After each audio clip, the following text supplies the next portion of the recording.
Updates! Whoa!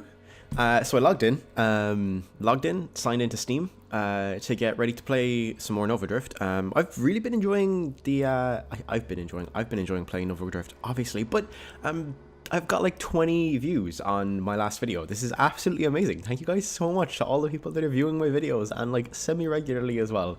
I can't even describe how amazing it is. So, patch notes. This is fantastic. We're gonna have a look at these here live. I've actually had like a really quick look at them already, but we're gonna have a quick look at them just to, you know, sorry, you'll hear my keyboard kind of clacking away in the background, and I'm just gonna hide Nova Drift so you can see my display. So this is the these are the patch notes. There's a lot of different bits and pieces. The display has been, I'm going to go through a few of the main ones, and of course all of them are available on the blog as well as in Steam, which are both linked in the description for the game, that is. So you've got plenty of ways to check this out if you want as well. The game has been zoomed out 5%, which is actually quite nice. I'm quite happy about this, and he said it feels right to him, the developer, Chimeric that is, but the change has a lot of subtle effects on game balance. Overall difficulty is something to observe moving forward, and then dynamic zoom is planned for the future. And this is a really cool idea in my opinion, because you have a situation where you enter a boss, or like a really big boss, things like when you enter into the Seraph fight, or even realistically the giant ring of death, you just get that little bit of a zoom out, and that's really great. I really like this idea, especially because one of the things that I found is the ring tends to enter the arena with the entrance facing down, so if it enters the arena from the bottom, you oftentimes just can't get into it, and that's kind of annoying. Settings menu now asks for confirmation before wiping your progress. This is cool, a little bit of quality of life. I am a fan. When I initially wiped my progress at the start of the run, or rather at the start of the series, it didn't give me any confirmation, which made it kind of difficult to tell that it had been wiped, but now it had. Some of the faster enemies enter the arena with less initial speed. This combined with the previous change should make getting blitzed off screen somewhat less of a concern. This is massive. Honestly, this is probably one of the biggest changes in the entire patch. There's a few other bits and pieces that I'm a fan of too, but this is so big. I'm really happy to see this, because I was complaining previously, and we saw it once or twice, where things like when a Juggernaut enters, or even some of the just like fast enemies enter into the screen, they absolutely devastate you, and it's really difficult for you to do anything in response. An early access pop-up menu to the game providing useful links and information. Burn damage number, display your burn damage over 1 second if you have show damage numbers turned on in the settings. This is also quite big, because remember we couldn't see burn damage on things like our trail, our deadly wake, or our vortex in some of the last runs. Salvo missile stockpiles now have a graphical HUD element. Maybe that's just instead of the number, but I'm sure we'll see that when we get a go. Experience orbs from enemies scatter a bit depending on the size of what spawned them. I feel like this is a situation where it's more just a bit graphical, and just to be kind of cool. I take magnetism in most of my builds anyway, so this won't matter too much, but I do like the idea of, if you don't take magnetism, if you choose to pass that up, needing to move around a little bit more just to get your stuff. The default values for settings have been changed, so you may have noticed in my drone build that auto-deploy drones, or rather my drones auto-deploy, and also enemy health bars are turned on. I turn those on manually in the settings, but now that's the default, so that's great. Windowed mode is available. It sets the Windows 16:9 aspect ratio instead of 9. And more dynamic options are planned in the future. A better finder for when you screen warp. This is really nice, because it's very difficult sometimes to tell where you are when you're about to screen wrap.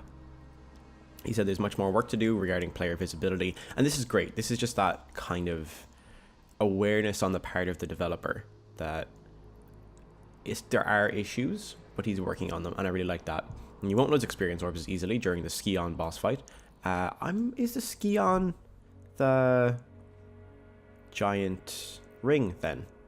I'm not sure. The Warbringer now has its own boss music. That's Ares. I definitely know what the Warbringer is. The Warbringer is undoubtedly that large laser firing tank that spawns mines behind it, like a super pumped up Juggernaut. That is definitely what the Warbringer is. So I guess, yeah, the Ski-On is probably the ring. I feel like that's what I would imagine a Ski-On to be. Salvo jet trails have been optimized and are now also included in Salvo splinters. Drone rockets now also have jet trails. This is really cool. I'm a fan of this. It's just like a little bit of visual difference, but also this is great for lower end PCs. The OS X version of the game can now enter debug mode. Game controls are now displayed longer. This is cool. Endgame menu no longer displays your damage taken and highest damage dealt. Or now displays, rather. Confirming your upgrade with fire no longer fires your weapon. Continue to reduce the most excessive screen flash and blending cases. Further preparations for the engine switch to Game Maker 2 have been made. Various optimizations, particularly to jet trails, projectile targeting, S and SAP, and constructs. Like I was saying, again, just like this is for primarily lower end builds. Game balance, constructs. So this is like the meat of this update. We're looking at big changes to constructs, and we're looking at big changes to self-balance.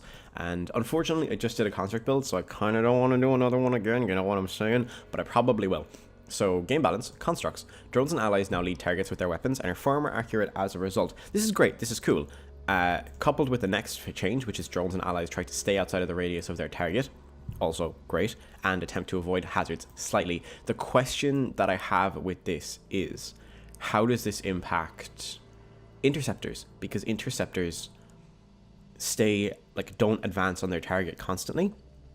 So does that just kind of relegate that to uselessness? It's not really addressed over the rest of these patch notes, so I'm not really sure. That said, it's still a really, really great change, and I'm quite happy to see it. Allies with integrated weaponry have a less severe rate of fire penalty for your weapon, potentially achieving very high values with overclock, architect, and other construct rate of fire boosts. This is cool. One of the things that I was seeing if I ran an integrated weaponry run is that there's a sizable delay with whatever weapon they're trying to fire, and unfortunately, that makes it kind of difficult to see the value in it, especially when you look at things like triple shot, or I guess possibly the other one that fires really fast. Welcome back. That's so fast. I'm recording. I have lost my train of thought. Oh, right, yeah. So your construct rate of fires. Yeah, I've noticed a bit of kind of, I suppose, a really, really heavy delay. So it makes things like triple shot kind of bad. But hopefully this should maybe fix it, and I could get like a bunch of drones all firing out like triple shots, which would be pretty cool. Really, really fill the screen. Drones and allies are now better at multitasking. Defense drones can target in rampart formation, and guardians can fight while approaching a healing target. We never properly got to address guardians in the last run that we did, and maybe that's a pretty good opportunity for this run. But guardians don't fire at things, or up until now haven't fired at things, while they were approaching a target that they wanted to heal. Obviously, this is somewhat outweighed by the fact that they heal things. That's amazing, especially if you're running a Bastion build, and because Bastion is on your weapons, that's pretty big. But them not firing at things for an extensive period of time means that while you're down, while you're not firing out Bastion, your blades, this isn't happening, and that's kind of bad. Constructs have smoother transitions when moving between formations and targets. This is interesting, but maybe not the biggest change. Just kind of looks nice. Elegant Construction now has a plus 4% total construct assembly speed per your level. This is also nice. Overseer has 10% faster construction assembly speed in addition to its construct count scaling element. Additionally, its slowing debuff has been increased from -2% to -2.5% per standard and advanced construct assembly total. So, there's a lot of numbers here. And what we're effectively looking at is faster construct speed and construct count scaling elements, which relates to this guy right here.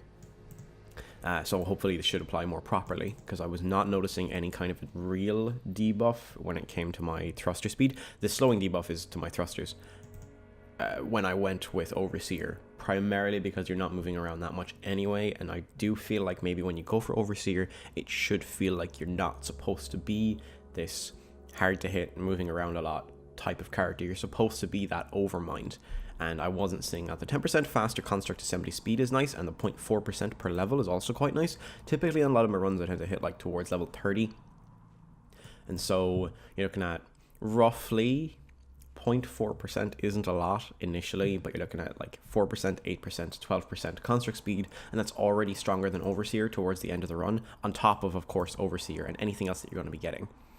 18% is up to 20% hull damage resistance for shielded constructs, and it also now has a plus 10 base hull bonus. This is big, especially for things like if you're putting Bastion on your constructs. Apex Machinery now has a 15% shield effect power. This is cool. 100 to 115 Architect hull. This is a nice quality of life change. And in light of changes to assembly speed, Bastion's shield base assembly time has been bumped up to 14. This sucks. I hate this. Because one of the achievements is to get Bastion down to like a 6 or 7 seconds speed. I'm looking at it here. Where is it? Achieve a Bastion assembly time of 2 seconds or less. It's still going to be quite difficult to manage. Also, there's some changes to self-balance. So siege weaponry has been revamped, and it no longer damages you until you've fired twice in succession. Now it uses a different formula for dealing self-damage independent of when you fire, meaning it is equally aggressive regardless of your rate of fire or chosen weapon. Additionally, the rate of fire curve has been reworked, providing large increases upfront, tapering off over time.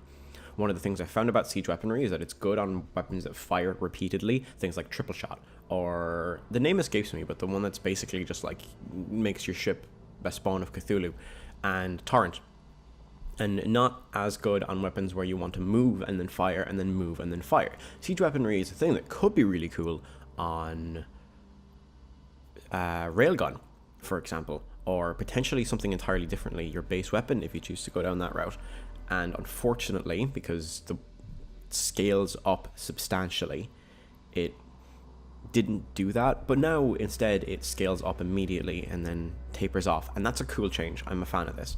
Saturation fire now fully replaces the calibrate effect, calibrating while you're ramping up siege weaponry and granting reduced spread, increased velocity, and increased targeting at a reduced value compared to standard calibrate. This is great. This is also really good for things like a railgun siege weaponry build, because unfortunately when you're going like the siege weaponry build that we did before, you want to not fire for a period of time. You want to move, you want to calibrate, you want to charge, and then you want to shoot out a shot. Deals like 2,000 damage instead of firing rapid shots. This is also really great saturation fire for triple shot builds, where you want to be in the middle of, you want to be hitting an enemy like a boss really, really close to them, so you're hitting with all their shots, but it's difficult when your shots are such a wide spread. This is nice. Antimatter rounds have been adjusted. We've never gotten to antimatter rounds. I still don't have them unlocked, but effectively what they do is deal like massive damage, but then they also deal big self damage. The flat self damage it deals has been increased, so that's great, and the mod is potentially extremely strong and was designed to be a balancing act of value between rate of fire, projectile count, and DPS. As a result, it is less safe on very rapid fire weapons. Antimatter rounds is less exploitable by Salvo, which now uses a modified formula to compensate for the fact that its base cost is almost entirely circumvented by the stockpile mechanic. So given this, what I'm assuming is that Salvo, combined with antimatter rounds, which provided a large DPS increase, was only counting that when you click for fire for the first time as you actually firing, and everything else was considered just happening in the background. And so antimatter rounds was very exploitable by the looks of it. So this is nice to see. Weapon self-damage that scaled with your adjusted rate of fire now scales with your weapon base rate of fire. I like this. I do, especially when you consider things like Vortex, if this is how this works, where rate of fire affects charge rate, and it does, typically. So the self-damage from Vortex effects this technically is affected by the size, but you can get to really, really big sizes with Vortex without taking self-damage unless you hold it for a while. So there's that, but I guess this would apply more to things like running siege weaponry and antimatter rounds. And adjusted rate of fire means that theoretically, I guess you could reduce the rate of fire and take less self-damage, but your base rate just means it's a consistent thing, which is easier to balance around, and I appreciate that. Previously, a bug existed where your self-damage resistance didn't work on siege weaponry and antimatter rounds. This has been fixed. This is massive. 5% self-damage taken from Celestial Lance. I'm not a fan of this, honestly. I feel like Celestial Lance already hurts the player quite a lot when you use it, and you're also ramming into enemies. But I'm sure that the proper builds for Celestial Lance, things that I really haven't had a chance to explore yet, are really, really strong. And maybe this is a needed change. There's a self-damage resistance for Stealth Body here has been nerfed by 5%. So effectively, if you're running stealth, and you're probably not if you're running Celestial Lance, I would assume that you're running Hullbreaker. So the feeling that I'm getting here is that, you should be taking damage from these things, and that is fair, honestly. Self-damage resistance for hull and shields are now displayed on the pause menu. This is nice. This is really nice. Drones with your shield receiving self-damage hits discharge now properly create helix orbs on them instead of you. So yeah, there was a mod that you could get with your shield where when you get hit, it would discharge little orbs. if you were running Helix, and I guess that was spawning around you instead of them, and that's a pretty big change, honestly, especially if you're running shielded constructs. So, general game balance. Temporal Shield's effect has been reworked. Temporal was the one that bursted you away from enemies. I say bursted, warped you away from enemies when you took down. Temporal Shield is not that. That's different. Temporal Shield was the one that slowed enemies if they came into your shield effect radius. It's now integrated better, but global enemy speed increases with the global enemy speed increases over high waves. Additionally, champions, elites, bosses resist the effects in more consistent ways. This is interesting. I'm going to assume that this works better with later wave enemies based on the way it's phrased, except for bosses where you should see a reduced effect, and I think that's fair. Stealth body gear now gains 20% total damage from breaking stealth. I'm curious as to how long this lasts, and I don't have the information here to see it, but we'll give it a try at some point anyway. And this is nice also. I found that there wasn't a great deal of reason to go stealth in some of the things that I've been doing, unless of course maybe you're running a construct build, and in which case you maybe want to be running architect or engineer. So it's not as useful as you'd like to think. Stealth is great for things like Celestial Lance because of the bonus self-damage resistance, and also, as we're seeing here, and also because it leaves a burning trail behind it, so it's really it works incredibly well with Deadly Wake. But you're thrusting all the time then, so you're never really stealthing, and also you're not using your weapons, so I'm not sure what this build is for, but we'll give it a shot at some point. Channeling, 2% to 1% total shield effect per armor stack. As a multiplicative effect with a max stack of 50, this is way overtuned. So it is multiplicative as opposed to additive, and that's fine. Knockback resistance now also resists any recoil from weapons and mods. Okay. Certain enemy powers were hit too hard by the inclusion of iframes. To compensate, Scatter Drone, Pulsar, and Seraph bullet damage has been slightly increased. I hate this. Like, I don't want to play the game anymore. I'm lying. 15% to A-, 18% hull and shields from Apotheosis. Apotheosis is a really strong mod. It's a super mod that we haven't had a chance to experience yet, but oh, we will. And it's really, really strong. Minus 80% to minus 75% hull and shields from the Last Stand's reincarnation.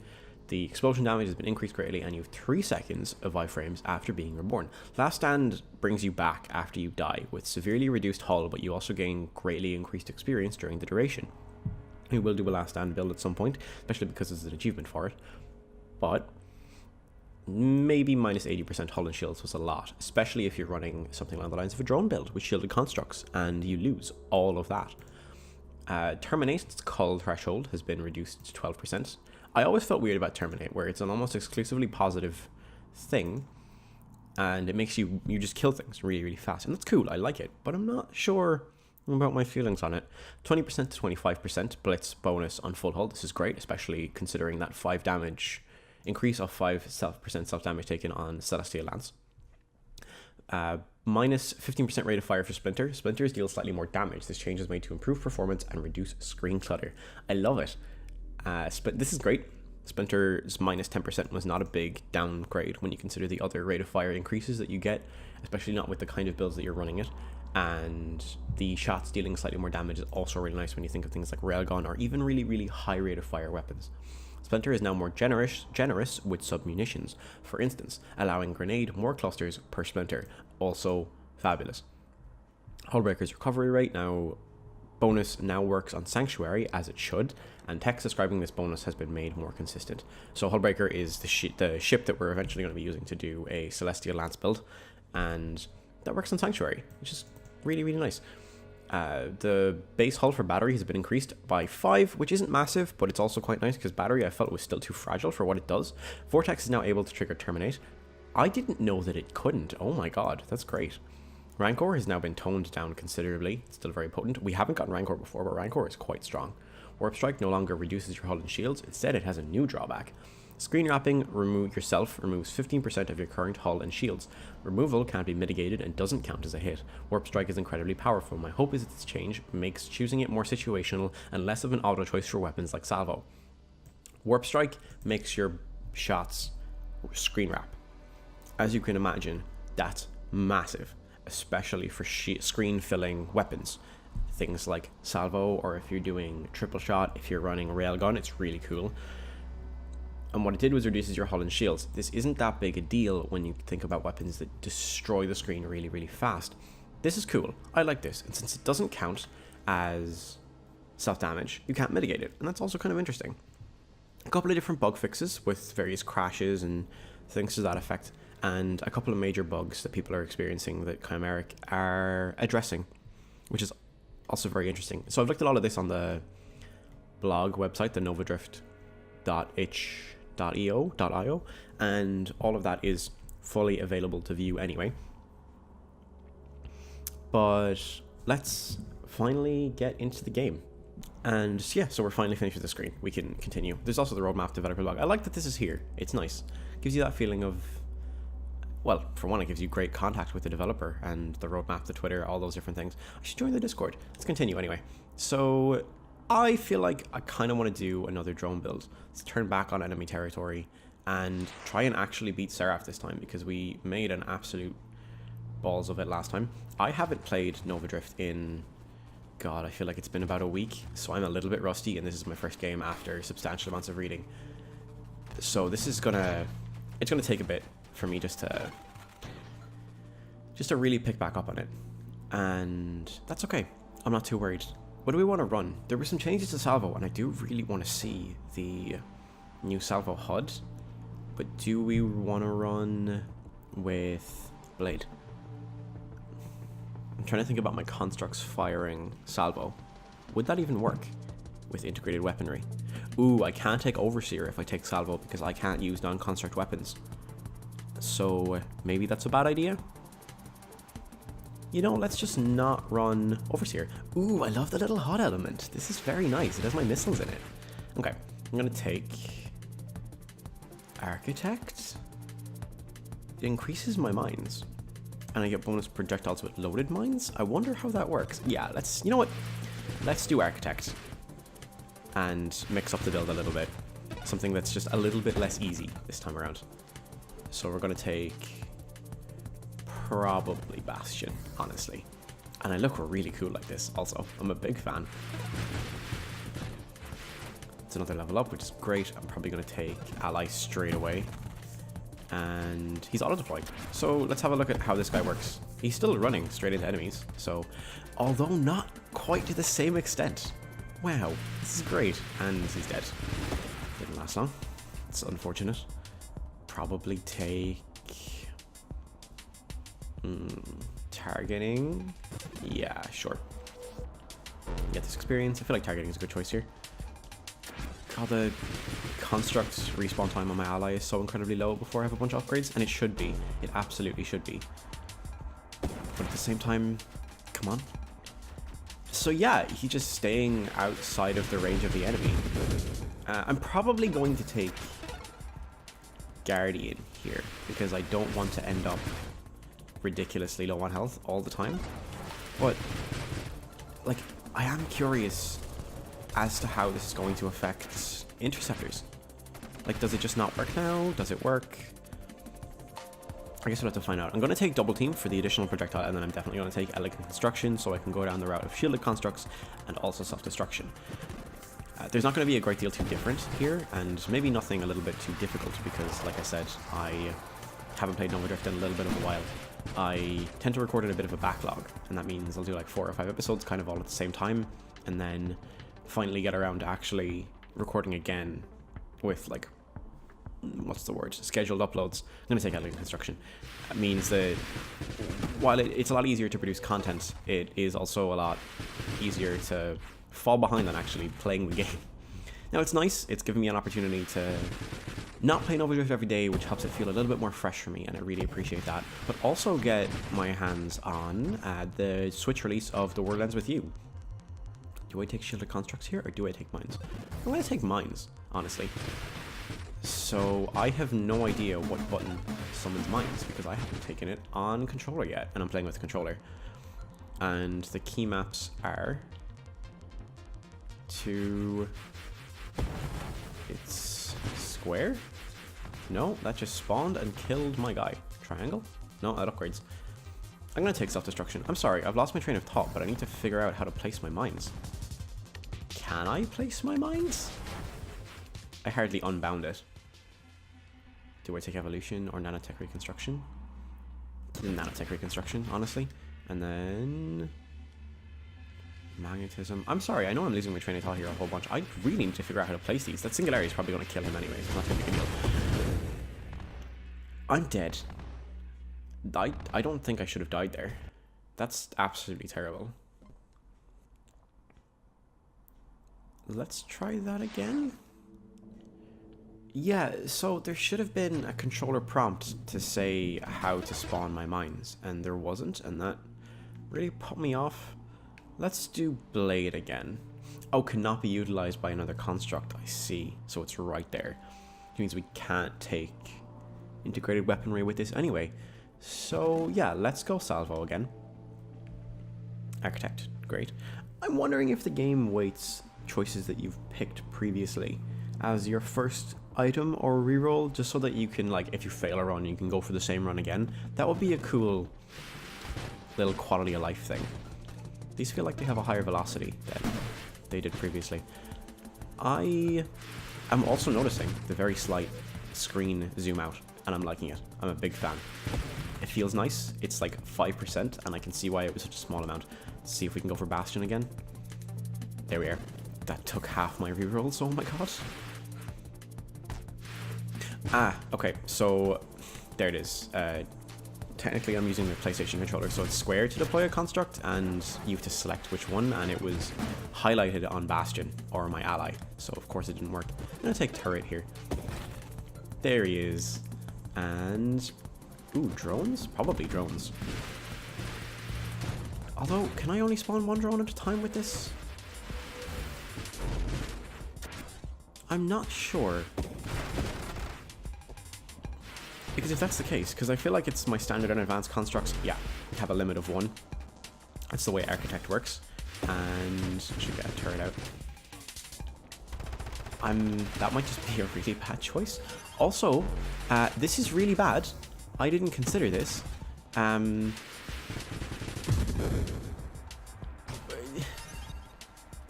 Okay, I'm gonna not spawn a turret for a second. There's something I want to check. You may have noticed, I'm shieldless. I am completely shieldless, and I have been for the last while. Bastion is exploding on its own. Right, I see what's happening.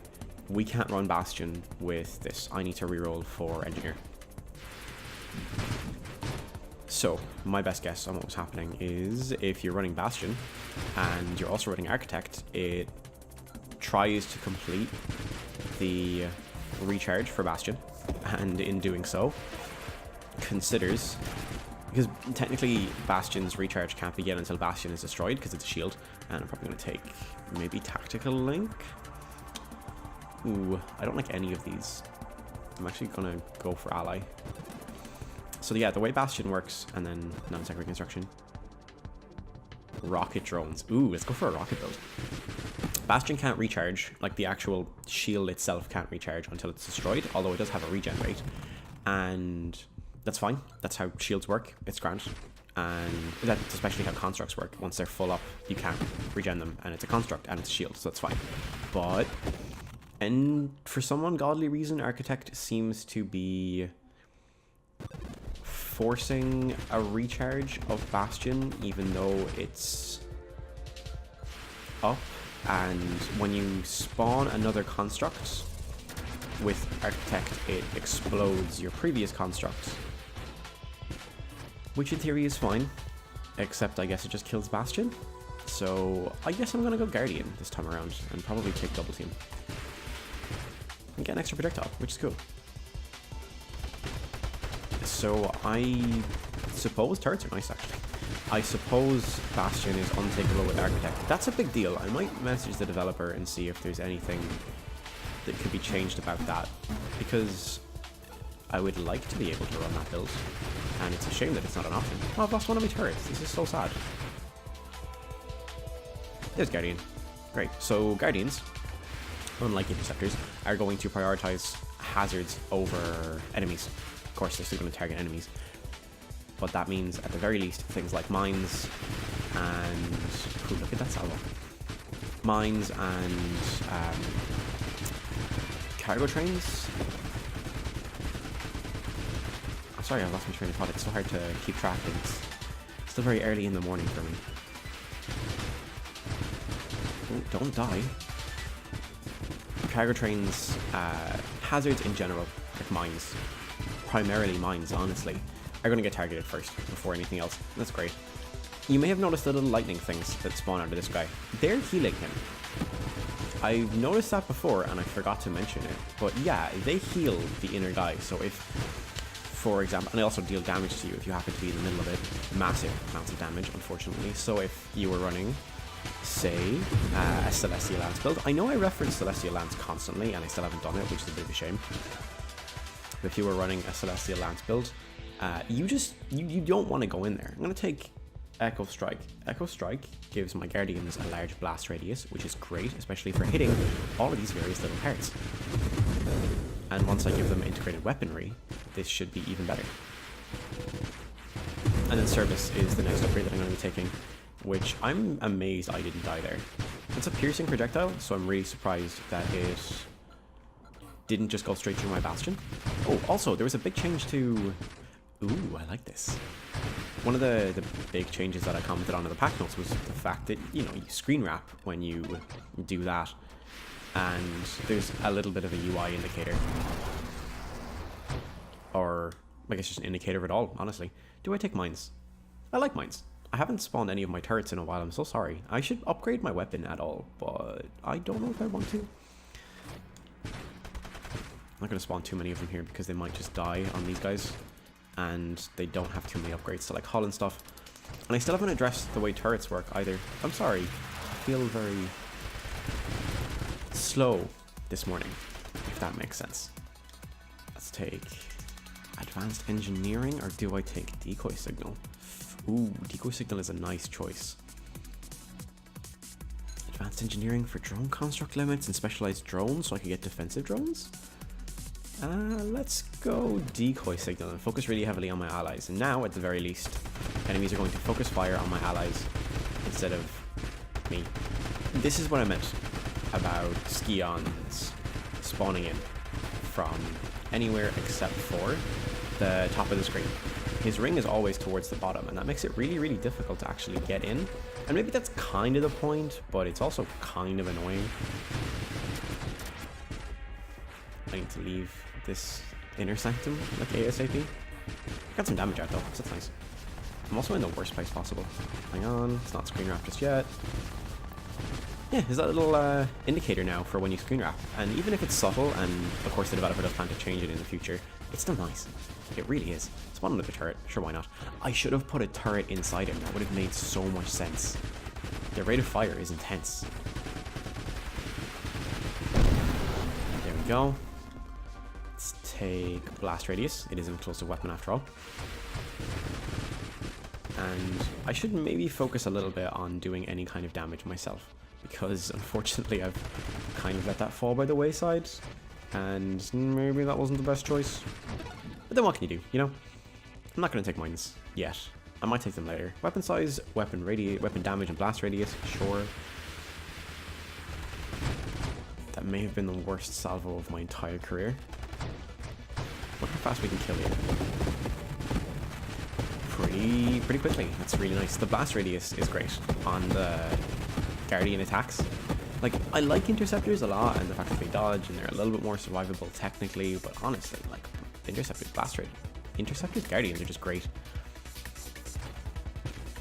And especially the targeting for asteroids, because I'm just really bad at targeting them down, and when you consider things like salvo, where I'm gonna have, compared to blade, massive downtimes between when I'm firing, it's just nice. But on the plus side, I get to see those really, really nice little, that little missile HUD icon. And it feels a bit beta. Ooh, let's not die here. It definitely feels a little bit like it's in a beta, but at the same time, it's still pretty cool. And, I mean, the game's still in early access. It's an alpha for all intents and purposes, but it's still really great. Screen wrap here. I'm going to take a bunch of damage.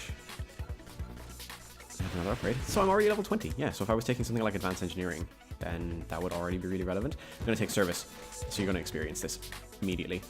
And Bastion's full health. And the same with my drones, turrets.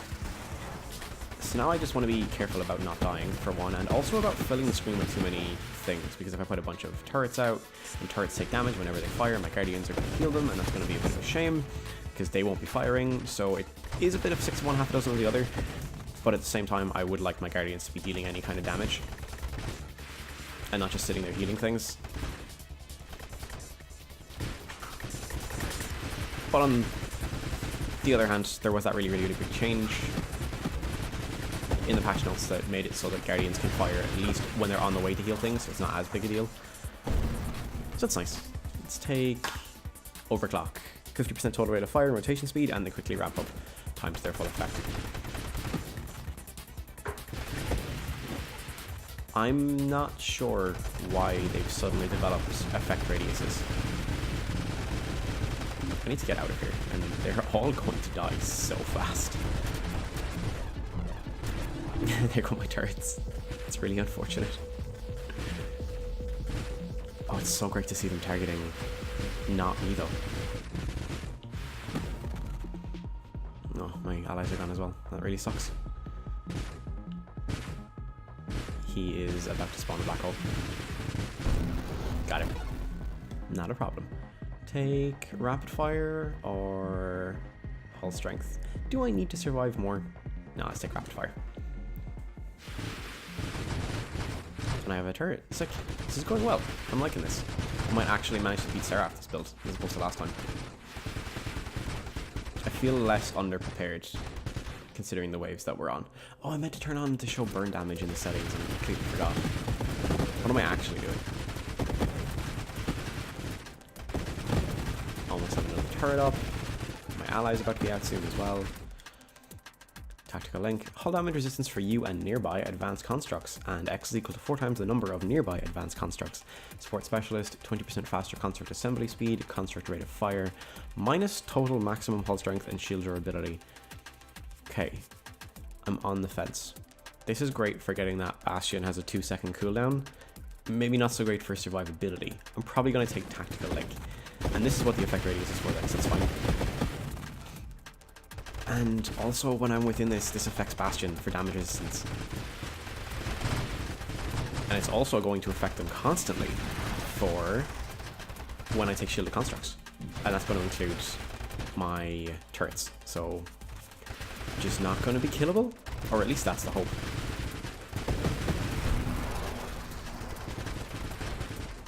Maybe this is the kind of run where you want Blade and Overseer, and just to sit in a ring of protection. High explosives, definitely. But then, I've already kind of focused down this path of like blast radius and things, and I really... Interceptors have integrated weaponry, Guardians don't. So, that won't happen this run. Right, yeah, I forgot about that. So it doesn't matter at all. God, what a poor play on my part. He's not dead. Instead, I just lost every single one of my constructs. Ow, you have so much health. Alright, this needs to stop. I'm dead. Okay, maybe not the best play over the course of the entire thing, but I got Defiance and Adaptive Armor, which is great for things like self-damage. Although I thought we already had that unlocked. Guess we didn't. Here we take hit damage, again armor stacks, which decay over time. Armor stacks provide % damage resistance. I was sure we did. Ah well. I unfortunately got absolutely nothing to happen. That is a real shame. Where is this? Assist mode. This feature will become available. That's a shame. Where is my... Oh, I guess it's just show damage numbers? It's supposed to be here. But it isn't. Just reset my progress again, yeah, absolutely, why not? I don't know, it's supposed to be here, but it's not. Anyway, I'm going to call it there for the episode. Unfortunately, we didn't make a lot of progress, but we read through all the patch notes, and that took absolutely ages. And I'll catch you guys in the next one. If you liked the video, you know the drill, and see you next time.